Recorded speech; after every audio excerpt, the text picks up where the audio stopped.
ॐ अज्ञानतिमिरान्धस्य ज्ञानाञ्जनशलाकया चक्षुरुन्मिलितं येन तस्मै श्रीगुरवे नमः।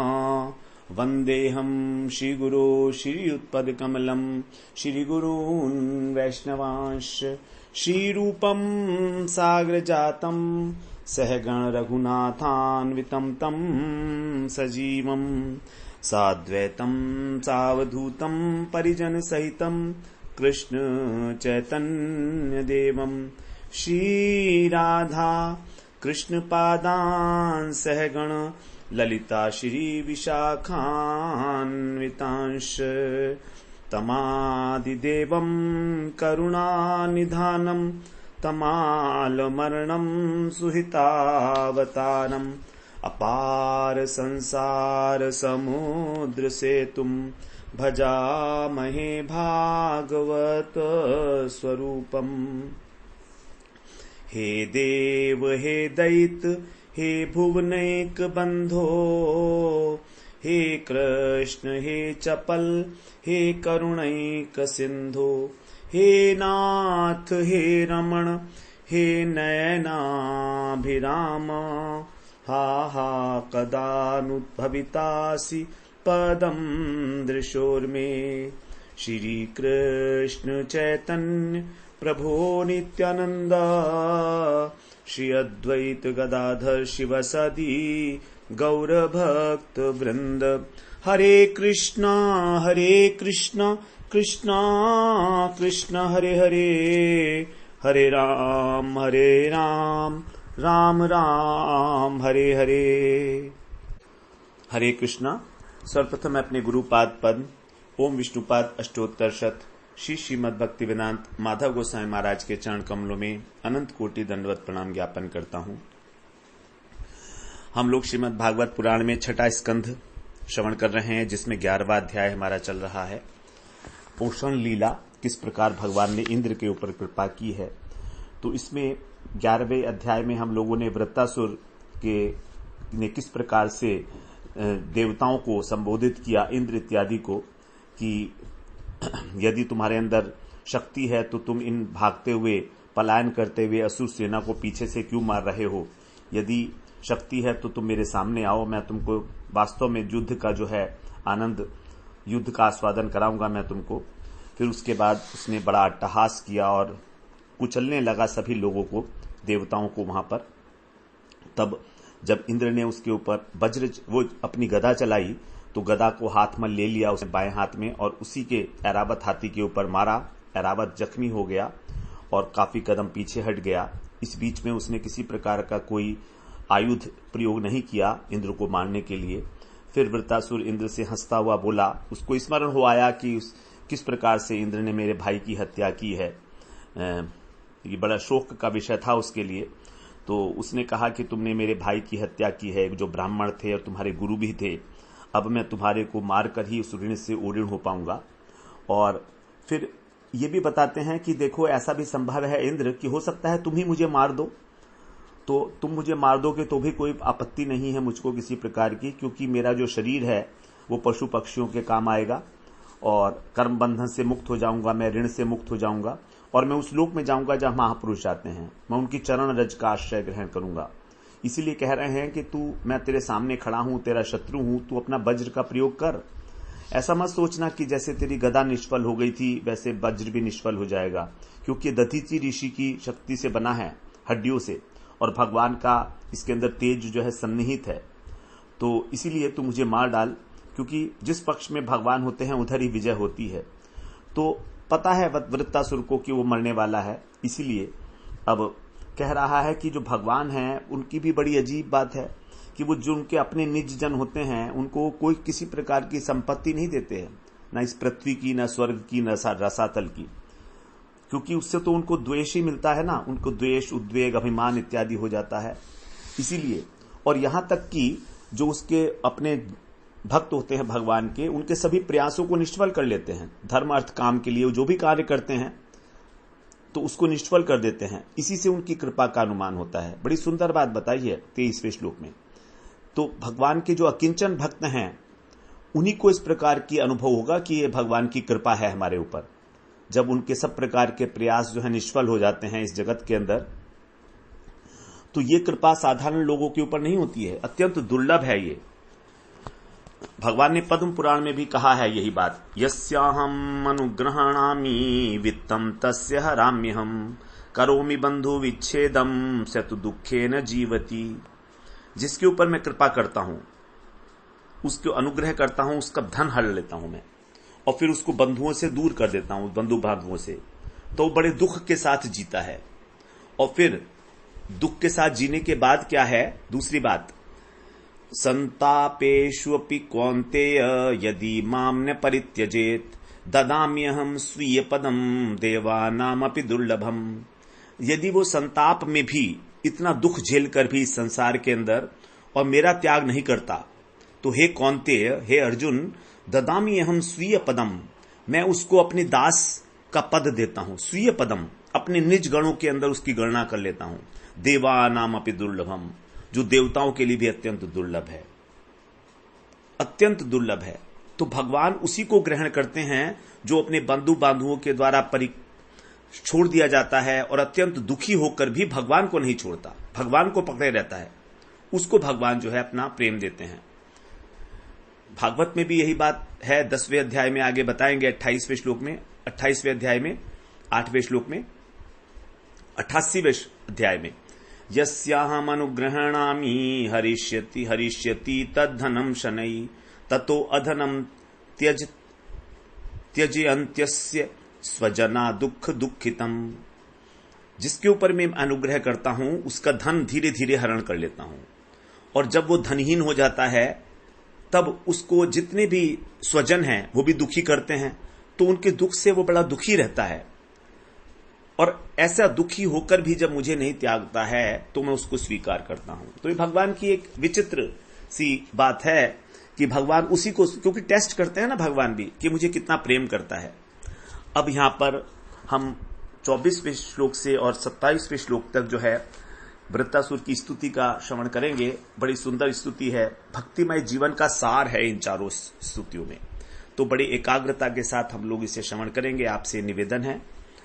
24वें श्लोक में वृत्तासुर कह रहे हैं, अहम हरे तव पादैक मूल दासानुदासो भवितास्मि भूयः मनः स्मरेता सुपतिर्गुणास्ते गृणीत वा कर्म करोतु कायः गृणीत वा कर्म करोतु कायः। भगवान को प्रत्यक्ष अनुभव कर रहे हैं अपने सामने, प्रत्यक्ष सामने देख रहे हैं भगवान को, और उनसे प्रार्थना करते हुए कह रहे हैं, अहम हरे तव पादैक मूल। हे प्रभु, हे हरि, हे भगवन, अहम हरे तव पादैक मूलम, मैं तव पादैक मूलम, आपके पादैक मूलम, आपके श्री चरणों के एकमात्र जो मूल हैं, श्री चरणों के जो एकमात्र उपासक हैं, पादैक मूलम, एकमात्र, जिन्होंने एकमात्र शरण ले रखी है भगवान के चरण कमलों की, ऐसे जो अनन्य भक्त हैं। यहां पर देखिए पाद एक मूलम है, ये एक शब्द बड़ा इंपॉर्टेंट है। माम एकम शरणम ब्रज, वही कहा भगवान ने, एक भक्तिर विशिष्यते, भक्त्या एका ग्राह्य। हर जगह भगवान ने एक शब्द का प्रयोग किया है, केवल अनन्य भक्ति, पादैक मूल, जो जिन्होंने भगवान के चरणों का ही एकमात्र आश्रय लिया हुआ है और किसी का आश्रय नहीं। अनाश्रित कर्म फलम कानियम कर्म करोती है, पूरे संसार को छोड़कर, अपने बल, अपने मन, अपने बुद्धि, अपनी इंद्रिया, शरीर, जो भी बल है उस सबको छोड़कर एकमात्र जो भगवान के चरणाश्रित हैं, पादैक मूल। ऐसे आपके जो दासानुदासो भवितास्मि भूय, ऐसे जो आपके दास हैं और उन दासकों के भी दास, आपके जो दास हैं उनके अनुदास, अनु, और उनके भी अनु। अनु का मतलब है किसी का अनुगत्य करना। तो दास, अनु और दास तीन आ गए यहां पर। तो पहले तो भगवान के पादैक मूल, भगवान के पाद के मूल क्या है? भगवान के भक्त हैं। उन भक्तों के जो दास हैं, फिर उनके जो अनुगत्य करते हैं अर्थात उनके जो दास हैं, और फिर उन अनुगत्य करने वालों के भी जो दास हैं उनका भवितास्मि भूयः। भवितास्मि माने हो जाऊं, भूय माने दोबारा से। तो मैं इस प्रकार उनका भी दास हो जाऊं। आप मुझ पर ऐसी कृपा करें कि अनन्य भाव से मैं आपके चरण कमलों के जो एकमात्र आश्रय लिए हुए भक्तजन हैं, उनके भक्तों के, उनके दास के, फिर उनके दास के, फिर उनके दास का भी दास हो जाऊं पुनः दोबारा से। ऐसा नहीं है कि मैं आपका धाम प्राप्त करना चाहता हूं, नहीं, मैं तो आपके सेवकों का सेवकों का सेवकों का सेवक बनना चाहता हूं। दासानुदासानुदास, जिन्होंने केवल आपके चरण कमलों की शरण ले रखी है। यही है महाप्रभु का उपदेश। महाप्रभु ने यही कहा है। महाप्रभु ने कहा है, नाहम विप्रो न च नरपतिर्नापि वैश्यो न शूद्रो, नाहम वर्णी न च गृहपतिर्नो वनस्थो यतिर्वा, किंतु प्रोद्यन् निखिल परमानंद पूर्णामृताब्धिर् गोपी भरतु पद कमलयोर दास दासानुदास। परिचय दे रहे हैं महाप्रभु, अपना परिचय देते हुए कह रहे हैं। अपना परिचय तो भगवान क्या देंगे, हमारा ही परिचय है भक्त के रूप में, कि भक्त को किस प्रकार का एक अभिमान धारण करना है। ना हम विप्रो, मैं ब्राह्मण नहीं हूं, न च नरपति, और मैं क्षत्रिय राजा भी नहीं हूं, न अपि वैश्यो, मैं वैश्य भी नहीं हूं, न शूद्रो, मैं शूद्र भी नहीं हूं। अर्थात मैं किसी भी वर्ण को नहीं मानता, मैं किसी भी वर्ण के अंदर नहीं आता हूं। ना हम वर्णी, मैं वर्ण को भी नहीं मानता हूं, और उसके अतिरिक्त मैं आश्रम को नहीं मानता हूं, सन्यासी भी नहीं हूं मैं। ना तो मैं ब्रह्मचारी हूं, ना मैं सन्यासी हूं। गृहपति माने गृहस्थ, ना तो मैं गृहस्थ हूं, और ना ही मैं वनस्थो माने मैंने वानप्रस्थ भी नहीं लिया है। तो ना तो मैं ब्रह्मचारी हूं, ना गृहस्थ हूं, ना वानप्रस्थी हूं, और ना ही मैं सन्यासी हूं। यति माने सन्यासी। तो वर्ण और आश्रम, इन दोनों से ऊपर उठकर, इनका अतिक्रमण करके, वर्णाश्रम धर्म का अतिक्रमण करके क्या हूं फिर मैं? किंतु मैं क्या हूं? उन्मिलित, जो प्रोद्यन निखिल परमानंद पूर्णामृताब्धे, अर्थात जो निखिल परमानंद रूप, अमृत रूप सागर कृष्ण, ऐसे कृष्ण के पाद पद्मों के जो दास हैं। गोपी भर्तु, गोपी भर्तु कौन है? कृष्ण, गोपियों का भरण पोषण करने वाले, गोपियों के रक्षक, गोपियों के स्वामी।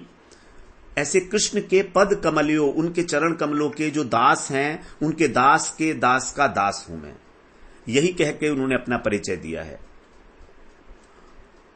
प्रोद्यत, प्रोद्यत माने जो नित्य स्वयं प्रकाश वस्तु हैं, स्वयं कृष्ण, उनके पाद पद्मों के जो भक्त हैं, उनके दास के दास के दास का दास हूं मैं। दासानुदासो, दास दासानुदासो। तो इस प्रकार से यही हमारा वास्तविक परिचय है जो वृत्तासुर यहां कह रहे हैं। जीव का परिचय ही ये है। जीवे स्वरूप है कृष्णेर नित्य दास, नित्य दास है कृष्ण का। किसी भी रस से, किसी भी भाव से वो भगवान की सेवा करे, चाहे स्वामी भाव से करे, चाहे भगवान को अपना पुत्र मानकर करे, सखा मानकर करे, अथवा प्रियतम मान के करे। अहम हरे तव पादैक मूल दासानुदासो भवितास्मि भूय। मैं दोबारा से आपके दासों के दासों के दासों के दास का के रूप में जन्म लूं, जिससे मुझे उनकी सेवा करने का अवसर मिले अगले जन्म में। अब मुझे मरना तो है ही, ये पता लग गया है। यही कह के उन्होंने अपना जो है परिचय दिया है कि मैं कौन हूं पहले। अब मन है स्मरेत आसुपतिर गुणास्ते, और जो मेरा मन है, हे प्राण बल्लभ, आप मेरे आसुपते हैं। आसु का मतलब है प्राण, असु, असु का मतलब होता है प्राण, पते माने पति। तो जो आप मेरे प्राण पति हैं, मेरे प्राण बल्लभ हैं। देखिए कितना सुंदर संबोधन है कृष्ण के लिए, प्राण बल्लभ, प्राण प्रियतम। यही है, जब गुरुजी हमारे को दीक्षा देते हैं तो यही कहते हैं कि कृष्ण ही आज से तुम्हारे प्राण बल्लभ हैं। जो प्राणों से भी प्रिय हैं वो हैं आज से तुम्हारे श्री कृष्ण। तो कह रहे हैं असुपते, हे आसुपते, हे प्राण बल्लभ, मेरा मन अब क्या करे, आपके मंगल में जो गुण है, गुणास्ते, उनका स्मरण करे। स्मरेत आसुपतेर गुणास्ते, मेरा मन तो ये करे, और मेरी वाणी गृहीत वाक कर्म, और मेरी वाणी वाक उनका गान करे, आपके गुणों का, आपके मंगलमय गुणों का, आपके नाम का, आपकी लीलाओं का। सभी अभिन्न तत्व हैं भगवान के। भगवान का नाम, रूप, गुण, लीला सब अभिन्न है भगवान के विग्रह से। कर्म करोतु कायः, और मेरा शरीर जो है आपकी सेवा में संलग्न रहे। हम लोग 3 प्रकार से तो कार्य करते हैं ना, शरीर से, वाणी से और मन से। तो सबसे पहले उन्होंने कहा कि मेरा मन आपके अंदर लगा रहे, क्योंकि मन का लगना बड़ा मुश्किल है। शरीर को हम सेवा में लगा लेते हैं, वाणी से भी हम भगवान का नाम ले लेते हैं, लेकिन मन को लगाना, मन तभी लगेगा जब भगवान से प्रेम होगा। अन्यथा हम मन को लगाते हैं और मन बार बार भाग जाता है। कहां स्मरण हो पाता है भगवान का, कहां चिंतन हो पाता है। 5 मिनट भी भगवान का चिंतन नहीं कर पाते हैं हम, उनके श्री विग्रह का, उनके गुणों का। तो सबसे पहले उन्होंने मन के लिए कहा, उसके बाद फिर मन से जो स्थूल है वो है वाणी, और वाणी से भी स्थूल है हमारा शरीर। तो क्रमशः सबसे पहले उन्होंने मन को भगवान में लगा दिया, क्योंकि जब हमारा मन भगवान में लगेगा तभी हमारे अंदर ये अभिमान पैदा होगा कि हम कृष्ण के दास के दास के दास हैं। बिना मन के ऐसा नहीं हो सकता, क्योंकि मन ही जो है वो स्वीकार करता है कि हम कौन हैं। मन के अंदर मान्यता होती है ना, तो मान्यता होना कि हम कौन हैं, हम भगवान के दास हैं, ये मान्यता। अभी हमारी ये मान्यता है कि हम संसारी हैं, हम गृहस्थ हैं, हम ब्राह्मण हैं, हम क्षत्रिय हैं, हम शूद्र हैं, हम मैनेजर हैं, है ना, हम व्यवसायी हैं, हम पुरुष हैं, हम स्त्री हैं। ये सारी मान्यताएं, इन सब मान्यताओं को तिरोहित करके केवल एक ही परिचय है मेरा, और मेरा परिचय है अब कि मैं केवल कृष्ण के दास के दास के दास का दास बनकर और कृष्ण की महिमा का ही गान करता रहूं, उन्हीं के गुणों का, उन्हीं के नाम का, उन्हीं की लीला का गान करता रहूं निरंतर। तो जब हमारा शरीर, हमारी वाणी भगवान के श्रवण किया जाता है शरीर से, क्योंकि कान जो है वहीं होते हैं जहां पर हमारा शरीर होता है। शरीर ही नहीं है तो श्रवण कैसे करेंगे। तो श्रवण करेंगे, फिर कीर्तन करेंगे वाणी से, सुकीर्तन करेंगे समझकर, और उसके बाद फिर हमारा मन तो स्वतः ही भगवान में लग जाएगा, स्मरण होने लगेगा। बड़ी सुंदर बात यहां बताई है। तो ये तभी हो सकता है जब हम एक ऐसे गुरु को स्वीकार करें जो गुरु परंपरा से संबद्ध है, जो भगवान का दास है, क्योंकि हम गुरु की सेवा ही करते हैं। अब वो गुरु भी, क्योंकि अपने गुरु की सेवा, फिर वो अपने कोई गुरु की सेवा, फिर वो उनके गुरु की सेवा, तो एक पूरी परंपरा बताई गई है यहां पर। परंपरा का आदर करते हुए ही यहां कह रहे हैं दासानुदासो। महाप्रभु ने परंपरा का आदर किया है, गीता में भगवान ने भी परंपरा का आदर किया है, श्रोत परंपरा का। तो तभी हमारे को ऐसा होगा कि हम भगवान के दास के दास के दास के दास बने। और हमें मालूम भी है कि भगवान ने खुद ही कहा है, भक्त ही भक्त जन प्रिय। भक्तों के जो भक्त हैं वही मुझे प्रिय हैं। मुझे भक्त तो प्रिय हैं, ठीक है, अच्छी बात है, लेकिन भक्तों के जो भक्त प्रिय हैं वो बहुत अधिक प्रिय है मेरे को। अर्जुन से भी उन्होंने यही कहा था कि मेरे भक्त जो हैं उनसे भी अधिक प्रिय है मेरे भक्तों के भक्त, अर्थात में जो भक्तों की सेवा करते हैं वो लोग मुझको अतिशय प्रिय हैं। इसमें किसी प्रकार का कोई संशय नहीं होना चाहिए। सभी प्रकार से, सभी शास्त्रों में, सभी श्रुतियों में साधु संग की महिमा का, साधु सेवा की महिमा का गान किया गया है। बड़े उदार दृष्टिकोण के साथ महिमा का गान किया गया है भगवान के भक्तों की। तो भगवान के भक्तों का आश्रय लेना ही सबसे इंपॉर्टेंट है।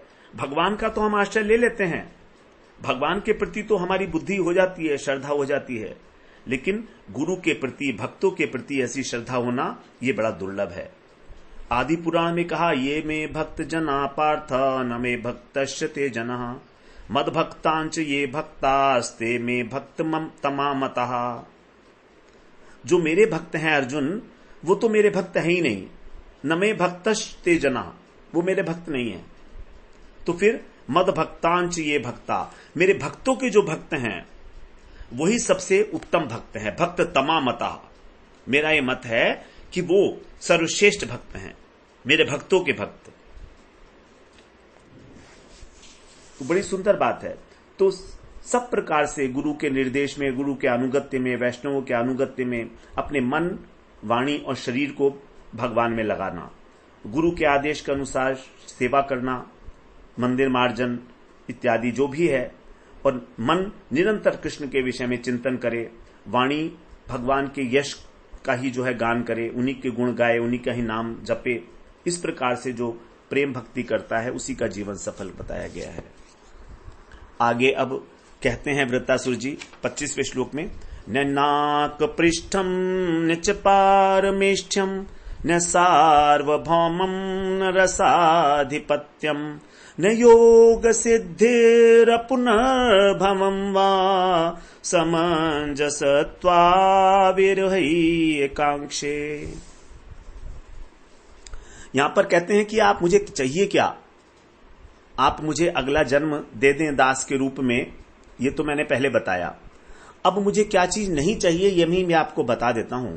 कभी आप धोखे से दे दो, आप वंचना कर देते हो ना, तो इसीलिए कह रहे हैं न नाक पृष्ठम, मुझको स्वर्ग का राज्य नहीं चाहिए। नाक पृष्ठ बोलते हैं स्वर्ग को, नाक पृष्ठ, नाक। न च पारमेष्ठ्यम, और ब्रह्मा जी का जो पद है परमेष्ठी पद, वो भी नहीं चाहिए। जो ब्रह्मलोक का सुख है वो अनंत बहुत बड़ा है। उसके बाद न सार्वभौमम, और इस पृथ्वी का भूमंडल का साम्राज्य भी नहीं चाहिए। न रसाधिपत्यम, और रसातल का जो एक छत्र राज्य है वो भी मुझे नहीं चाहिए। तो जो नाग पृष्ठ को हम लोग ध्रुव लोक भी कहा जाता है, तो ध्रुव लोक स्वर्ग लोक दोनों आ जाते हैं उसके अंदर। तो मेरी ये इच्छा नहीं है कि वहां पर जाकर मैं सुख भोगूं। मैं किसी प्रकार का कहीं पर भी कोई अधिपति नहीं बनना चाहता हूं, सर्वोच्च अधिपति। और आगे न योग सिद्धिर, और जो 8 अष्टांग योग के द्वारा सिद्धियां हैं, अणिमा गणिमा गरिमा लघिमा इत्यादि, वो भी मुझे नहीं चाहिए। न अपुनर्भवम वा, और मुझे मोक्ष भी नहीं चाहिए, मुझे वैकुंठीय मुक्ति भी नहीं चाहिए। तो भगवान कहेंगे भाई तुमने सारी चीजें तो मना ही कर दिया है, फिर तुमको क्या दूं मैं। तो कह रहे हैं समंजसत्वा विरही एकांक्षे। श्रीधर स्वामी पाद ने समंजसत्वा इसका अर्थ बताया है, हे सर्व सौभाग्य निधि, हे सभी सौभाग्यों की निधि, सौभाग्य के स्रोत आप भगवान हैं। आपका मुझे विरही एकांक्षे, आपका मुझे विरह चाहिए, आपका मुझे विरह हो। अब विरह कब होगा, जब भगवान से प्रेम होगा तभी तो विरह होगा ना। भगवान से प्रेम किए बिना विरह तो नहीं हो सकता हमको। तो मुझे केवल आपका विरह चाहिए। कितना प्रेम उमड़ रहा है उनके हृदय के अंदर कि मैं अब आपको छोड़कर कुछ नहीं चाहता, केवल आपका, केवल आपका। क्योंकि उनको मालूम है कि भगवान जो है ये सब चीजें मुझे दे सकते हैं, ये खिलौने हैं केवल फुसलाने के लिए, लेकिन मैं फुसलाने में आने वाला नहीं हूं। ये सारी बातें जो हैं बड़ी अच्छी हैं, इस सार्वभौम पृथ्वी का राज्य इत्यादि, लेकिन ये मुझे नहीं चाहिए, मुझे आपका विरह चाहिए। विरह के साथ साथ देखिए उन्होंने प्रेम मांग लिया भगवान का। यदि प्रेम नहीं है तो विरह काहे का। और समंजसत्वा, इसमें ऐसा भी मान सकते हैं कि समंजसत्वा, समंजस, मैंने सामंजस्य कर लिया है, सब प्रकार से मैंने रिकंसाइल कर ली है अपनी मांग को। मैं समझ गया हूं कि मुझे चाहिए क्या। ये सब समझने के बाद ही मैं त्वा विरही एकांक्षे, त्वा माने आपका, आपका मुझे विरह चाहिए। समंजस का मतलब मैंने अब सामंजस्य कर लिया है, मैं समझ गया हूं, इसीलिए मुझे अब आपका विरह चाहिए। तो भक्त जो है बड़ा चतुर होता है। कृष्ण प्रेम नहीं मांगा बल्कि कृष्ण विरह मांग लिया। क्योंकि प्रेम की अनुभूति 2 प्रकार से होती है, विरह से और मिलन से। लेकिन मिलन की अनुभूति भी तभी पूर्ण होती है जब विरह हो।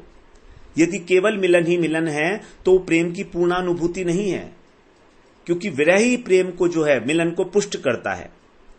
मिलन का जो आस्वादन है वो तभी है जब विरह है। अगर विरह नहीं है तो मिलन क्या। अगर हमारे को भगवान से विरह नहीं हो रहा है, हृदय में हमारे जो है आग नहीं जल रही है, धधक नहीं रही है हमारी अग्नि विरह की कृष्ण के बिना, तो फिर कृष्ण से मिलकर भी क्या होगा। तो कृष्ण से मिलने का आनंद तभी है जब हम उनके प्रति विरह हों, हमारे हृदय के अंदर उनकी कमी हमको महसूस हो, तभी मिलन का आनंद है। तो यहां पर वो विरह के साथ साथ मिलन तो मांग ही लिया, मिलन तो होगा ही, क्योंकि विरह के बाद मिलन है, मिलन के बाद विरह है। यही प्रेम की पूर्णानुभूति है, यही कृष्ण प्रेम का वास्तविक स्वरूप है। अब आगे 26वें श्लोक में बोलते हैं, अजात पक्षाइव मातरम खगा स्तन्यम यथावस्तरा क्षुधार्ता प्रियम प्रियेव व्यशुतम विषण्णा मनोरविंदाक्ष दिद्रक्षते त्वाम। अब यहां पर कहा कांक्षे, इच्छा है मेरी आप कि मैं आपका विरह चाहता हूं, तो जो मेरी इच्छा है वो किस प्रकार की है, what is the quality of that. ये इच्छा मेरी किस प्रकार की है वो बता रहे हैं यहाँ 26वें श्लोक में। कैसी है मेरी इच्छा। अजात पक्षा इव मातरम खगा, ऐसा पक्षी जिसके अभी तक पंख नहीं आए हैं। अजात पक्षा, बिल्कुल पंख विहीन पक्षी, छोटा सा शिशु।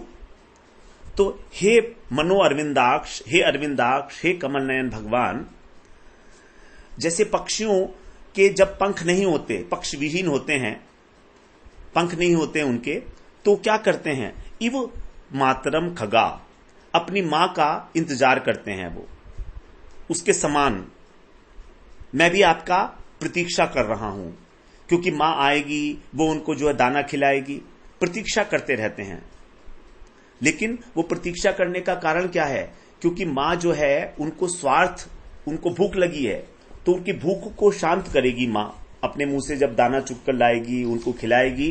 तो इसीलिए तो बड़ा स्वार्थ है उनके अंदर, पक्षियों में। जैसे ही वो दाना खिला देते हैं तो उनकी प्रतीक्षा खत्म हो जाती है अपनी मां के प्रति, प्रेम भी उतना नहीं रहता है। तो मेरे अंदर तो ऐसा प्रेम मुझे नहीं चाहिए। तो ये वाला जो उदाहरण दिया ये ठीक नहीं है। अब दूसरा बोलते हैं कि स्तन्यम यथा वत्सतरा क्षुधार्ता, जैसे बछड़े, वत्सतरा जैसे बछड़े होते हैं, वे रस्सियों से बंधे हुए छोटे छोटे बछड़े जब गाय को दूह जाती है गाय, तो उसकी प्रतीक्षा करते हैं, जिससे कि उनको अपनी माता का दूध पीने को मिले। स्तन्यम, उनके स्तन के लिए जो है आतुर रहते हैं, पीने के लिए, मां का दूध पीने के लिए भूखे हैं ना। तो यहां पर जो है भूखे भी हैं, भूखे तो पक्षी भी थे, लेकिन यहां पर बछड़ा जो है, बछड़े का मां से प्रेम होता है, अधिक होता है पक्षी से। पक्षी तो वहां पर तो वो रक्षा भी करती है उनकी मां, यहां पर तो जैसे मां जो गाय है वो अपने बछड़े की रक्षा भी करती है, उसको दूध भी पिलाती है, तो दोनों बातें कर रही है, रक्षा भी कर रही है। तो इनका भी कुछ ना कुछ स्वार्थ है, छोटा सा ही स्वार्थ है, लेकिन स्वार्थ तो है, अत्यंत आतुर है। तो आतुरता की जो इंटेंसिटी है वो बढ़ती चली जा रही है। बछड़े जो है अपनी मां का इंतजार जो है अत्यंत आतुरता से करते हैं, क्योंकि वो उनकी रक्षा भी करती है साथ में। फिर आगे तीसरा कह रहे हैं, ये भी उनको ठीक नहीं लगा वृत्तासुर को, तो आगे कह रहे हैं प्रियम प्रियेव व्युषुतम विषण्णा, जैसे एक वियोगिनी पत्नी है, वो अपने प्रियतम की, जो प्रवासी है, दूर देश में कहीं गया हुआ है, उससे मिलने के लिए उत्कंठित रहती है कि मेरा प्रवासी पति जो है कब लौट कर आएगा। तो यहां पर पति और पत्नी ना कहकर प्रियम और प्रियवे कहा है, क्योंकि पति पत्नी के अंदर थोड़ा सा फिर भी स्वार्थ का संबंध होता है, लेकिन यहां पर प्रेमी और प्रेमिका कहा। तो जैसे एक प्रेमिका अपनी प्रेमिका जो है इंतजार करती है, प्रतीक्षा करती है कि कब वो आएगा, कब मैं उसको जो है उसकी सेवा करूंगी, क्योंकि प्रेमिका सेवा नहीं कर पा रही है। तो यहां पर जो है प्रेमिका का जो विरह है वो अत्यंत उत्कृष्ट है, क्योंकि वो अपने लिए कुछ नहीं चाह रही है, वो अपने प्रेमी की सेवा करना चाह रही है कि वो थका हारा आएगा, उसको किस प्रकार से मैं भोजन कराऊंगी, किस प्रकार से उसको मैं सुख दे सकती हूं। तो यहां पर जो है किसी प्रकार के स्वार्थ की गंध नहीं है, क्योंकि यहां प्रियता है दोनों में। तो एक प्रवासी प्रेमी के लौटने के कारण, लौटने पर जिस प्रकार की वो लालायित रहती है उसकी प्रेमिका, उसी प्रकार से अत्यंत वो विषण्णा माने वियोगनी, अत्यंत व्याकुल रहती है, उत्कंठित रहती है। उसी तरीके से हे कमल नयन, मनो मेरा मन जो है दिद्रक्षते त्वाम, आपके दर्शन के लिए छटपटा रहा है, उत्कंठित हो रहा है, दिद्रक्षते। तो ऐसा मैं आपकी प्रत्यक्ष सेवा करने के अवसर के लिए सदा उत्कंठित रहता हूं। प्रत्यक्ष सेवा, जैसे प्रेमिका अपने प्रेमी की सेवा करती है, क्योंकि शुद्ध भक्त की यही अभिलाषा होती है कि वो स्वयं भगवान के धाम में पहुंचकर भगवान की साक्षात सेवा करे। तो इस प्रकार से यहां पर जो तीसरा उदाहरण है वो बिल्कुल ठीक बैठता है, अनुकूल है, इसीलिए कह रहे हैं प्रियम प्रिय विश्रुतम विशरणा। तो जो उसकी प्रेयसी है वो तब तक प्रसन्न नहीं होती जब तक वो लौटकर नहीं आता, उसकी आतुरता के साथ, उत्कंठा के साथ उसकी प्रतीक्षा करती है कि कब वो उसकी सेवा कर पाएगी। तो यहां पर जो है सेवा वृत्ति, सेवा प्रवृत्ति पाई जा रही है, जबकि पहले दो में तो उनकी कहीं ना कहीं स्वार्थ की भावना थी। तो सबसे पहले था पक्षी। पक्षी जो है भूख से भी व्याकुल है और उसकी रक्षा, हम लोगों ने जो अभी पढ़ा, रक्षा जो है वो गाय नहीं करती है, पक्षी करता है। तो पक्षी के जो है, जो नन्हा पक्षी है अजात पक्षा, उसकी दो इच्छाएं हैं, वो भूख से भी व्याकुल है और उसकी रक्षा भी करती है उसकी मां। लेकिन दूसरे के अंदर केवल भूख से व्याकुलता है, रक्षा का वहां प्रश्न नहीं है। बछड़ा जो है मां से एक्सपेक्ट नहीं करता कि उसकी रक्षा करे, क्योंकि वो तो स्वयं ही जो है इसलिए समर्थ है। अब पहला वाला तो क्योंकि उसके पक्षी ही नहीं है, पंखी नहीं है, वो उड़ ही नहीं सकता है, इसलिए बिल्कुल असहाय अवस्था में है। तो उसके पास मां की प्रतीक्षा करने के लिए दो कारण हैं, उसकी भूख और उसका जो है रक्षा, उसके जीवन की। दूसरे वाले में केवल भूख है, रक्षा का नहीं है। लेकिन तीसरे वाले में जहां पर प्रेयसी प्रतीक्षा करती है अपने प्रियतम की, वहां पर तो सब प्रकार से सेवा भावना ही है, अपने लिए कुछ नहीं, तत् सुखी सुखित्वम भाव है वहां पर। तो इस प्रकार से मनोरिंदाक्ष दिद्रक्षते त्वाम, यद्यपि संसार में इस प्रकार का तत्सुख सुखित्वम भाव नहीं देखा जाता, अर्थात अपने प्रियतम की सुख के लिए ही सब कुछ करना, लेकिन तो भी यहां पर इसीलिए कहा प्रियम प्रियव। अगर यहां पर पत्नी और पति रखेंगे तो पत्नी के अंदर जो है वो अपना भी स्वार्थ होता है, लेकिन जो प्रेयसी है उसके अंदर अपना स्वार्थ नहीं होता।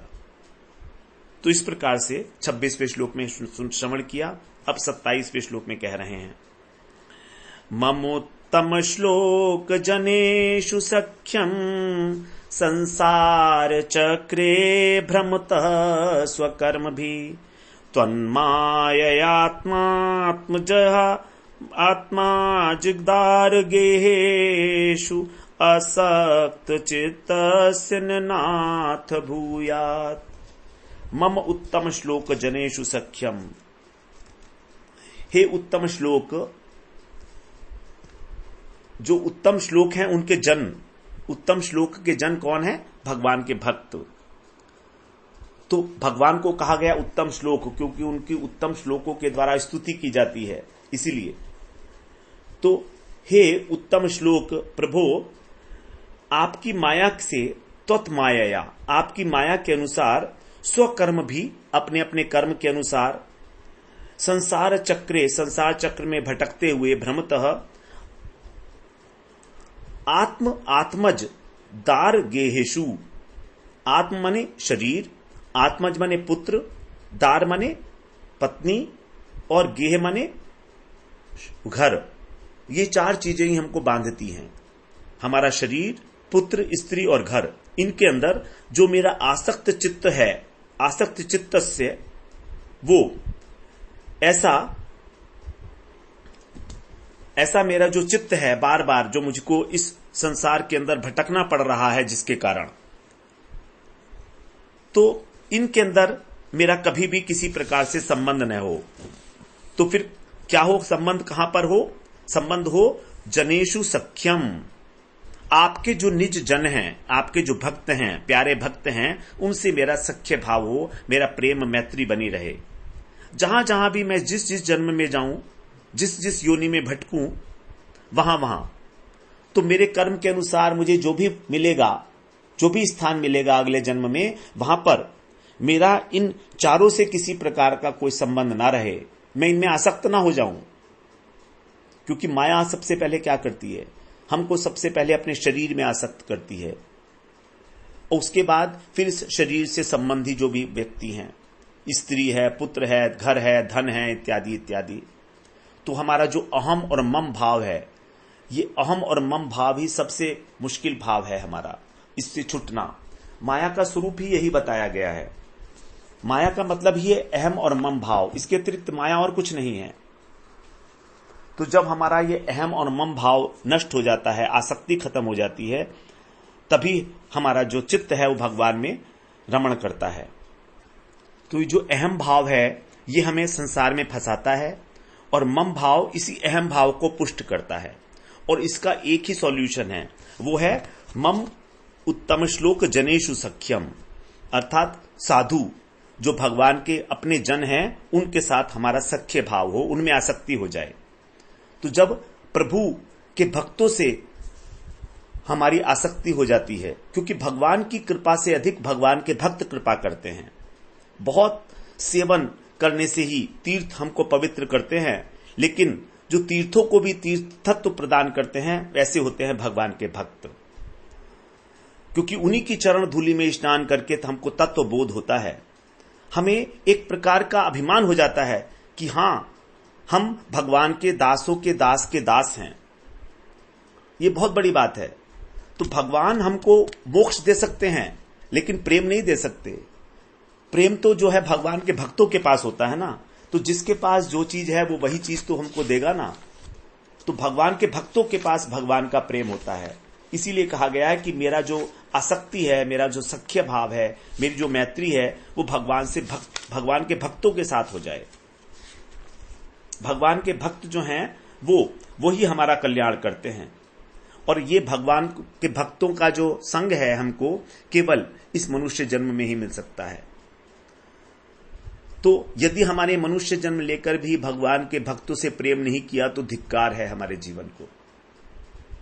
और हमको उनसे प्रेम तब होगा जब हम उनकी सेवा करेंगे।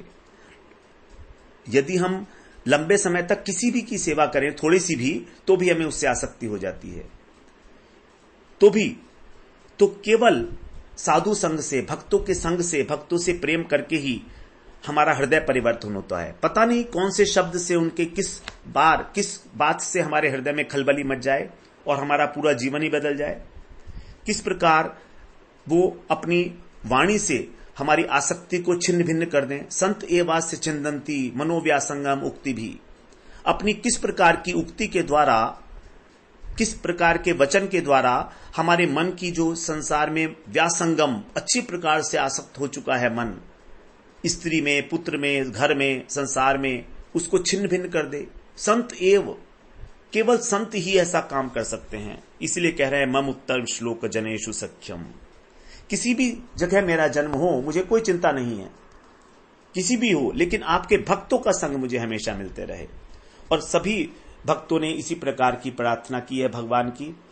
ध्रुव महाराज ने भी यही मांगा है कि मुझे भक्तों का संग मिलता रहे। भूयाद अनंत महताम अमलाशयानाम, जो अमल आशय, जो शुद्ध हृदय वाले आपके भक्त हैं, महत पुरुष हैं, ऐसे भूयाद अनंत, उनका ही मेरे को भक्तिम मुहु प्रवहताम त्वयि में प्रसंगो भूयाद अनंत महताम अमलाशयानाम। ये नंजसा उल्बणम् उरुव्यसनम् भवाब्धिम् निश्ये भवद गुण कथामृतपान मत्तः। जो भक्ति की अविचल धारा है, अविच्छिन्न रूप से प्रवाह, वो बार बार बहता रहता है। जब ऐसे भक्तों का, महत् पुरुषों का, शुद्ध भक्तों का प्रसंग किया जाता है, संग किया जाता है, जो भगवान के परम भक्त हैं, फिर क्या होगा? अंजसा उल्बणम उरुव्यसनम भवाब्धिम। ये जो संसार का बहुत बड़ा भवरोग है, बहुत बड़ा दोष है, उल्बणम, अनायास, अंजसा माने अनायास ही ये पार हो जाता है, नेश्य माने पार हो जाएगा। भवद गुण कथामृत पान मत है, क्योंकि उनके संग में क्या होगा? आपकी कथामृत का पान होगा, और आपकी कथामृत का पान करके मैं मत्त हो जाऊंगा, मतवाला हो जाऊंगा, आनंद समुद्र मग्ना, आपके गुणगान करके। उसी प्रकार की स्तुति यहां पर जो है वृत्तासुर कर रहे हैं। तो सबसे इंपॉर्टेंट बात है भगवान के भक्तों का संग, निविच्छिन्न, निरंतर भगवान के भक्तों का हमें संग मिलता रहे। इसी बात की प्रार्थना करते हुए वृत्तासुर जो है अपनी स्तुति को विराम देते हैं। और बड़ी सुंदर स्तुति है यहां पर ये 4 श्लोकों की। हमको ये 4 श्लोक जो है कंठस्थ करने ही चाहिए। अगले सत्र में फिर हम 12 अध्याय में प्रवेश करेंगे, जब वृत्तासुर का वध किया जाएगा इंद्र के द्वारा। बड़ी यशस्वी